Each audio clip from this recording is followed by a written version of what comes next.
Hi, it's great to meet you. I'm really looking forward to working together. You felt a little nervous? It's natural. No, you're not in trouble. No, not at all. No, management coaching is all about recognizing that management is a skill. It's something that you have to learn and work on, everyone. No, every manager needs some sort of training. So I'm excited to work together one-on-one and talk through, overall your background, what you're working on, and talk through different challenges and be here to kind of help figure out what you want to do next in different situations. Like a little kid going back to school? No, quite the opposite. I mean, even top CEOs need to go back to school, as you put it. I mean, they need to be reminded of some of the fundamental skills of management, and it's something that people don't often get to practice. No, but tell me about yourself.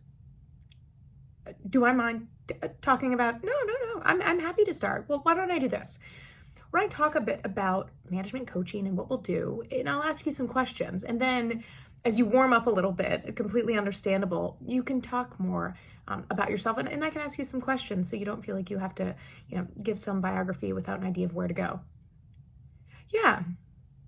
So overall, like I said, the idea of coaching for management, it's not punitive. It's quite the opposite. It's to help build up tools. And so I'm excited your organization's putting the investment in. I bet you are. I bet you are too. But no, it's this idea. So think back as you started your career. Like where was your first job? Subway. Me too. Okay. So sandwich artist to sandwich artist. When you started, like even if you've eaten at a sub place, you have to learn about the things to do, how you make the bread, how you make the cookies. And that's literally stuff that you have to learn. I can still remember how to cut the bread. But this idea is just like every single role that you've had or process, this idea of learning it. Someone teaches it to you. You're able to practice, and it gets easier over time, or you come up with new ways of doing it over time. So that's the same idea of management coaching. So it's to think about, so how long have you been in your manager role? Okay, so yeah, so sometime, but not that long. You got promoted into, okay, classic case. Oftentimes it's exactly that. An individual contributor, meaning someone who's doing a job and not managing others, gets promoted into management. Often because you've done a good job, and so they're like, great, you can teach everybody else. But doing it and teaching it are two very different things. Yep. So one of the things I frequently see in that scenario, which is really the most common, I think, as people move into management for the first time, just what I see most often, is that idea of people have done a good job. But one of the challenges with that is you may have done a good job and you may have been doing it for a while, or it may feel like it came naturally to you. And so now when you're leading a team and just taking like the skills aspect of it alone, you're working with employees and they may be new. And so you're trying to think back on like, how did I first get trained into that? Because now it seems like total old hat.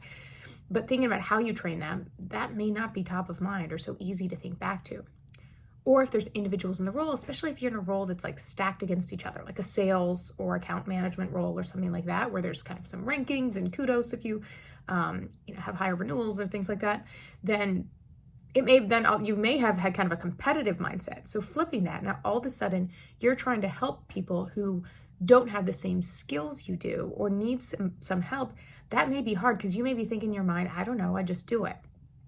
And so even just the skills aspect alone, it's not always easy to teach other employees, whether new or needing some help, how to do it. Or people may have different styles and you're like, no, that's not how you do it. Yeah, but also a huge aspect of it is in working with people. There's so many other aspects to that that are common across any job. And those are things of, as people get started, how do you make someone feel like they're part of the team? How do you onboard them and explain things to them, no matter what is being explained? One-on-one meetings or team meetings. How do you do that in a way that's not total snooze fest? Yeah, perfect. I think that's what the technical term is.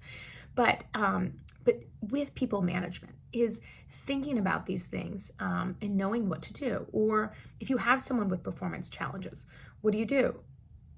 Just pip them? So we will absolutely talk about that, because this idea of performance and managing performance is it's oftentimes not jumping to a PIP, or I tend to call it performance improvement plan or performance review plan. But yeah, and why that is, because when you're a manager, you probably have a ton of things to do. You'll feel overwhelmed. And so as you think about doing things, stopping and having conversations can feel like a real time burden, when in reality, you can save yourself time and energy by understanding how to work with your team and delegate and talking to them about things like performance and careers. And that's what can take anyone, no matter why you've become a manager, but turn you into a real kind of people leader. So I think in coaching, what can be really helpful is we'll talk through situations where you feel like something could have gone better, or you didn't know what to do, didn't know what to say. And so I'll ask you some questions. You can tell me your background. I'll ask you a few questions to get a sense of that. But then in this session, and then before our next one, you can think of some really specific questions that you have about people management and what we would do in different situations. And we can talk about them. And so from my perspective, so I have never done your job.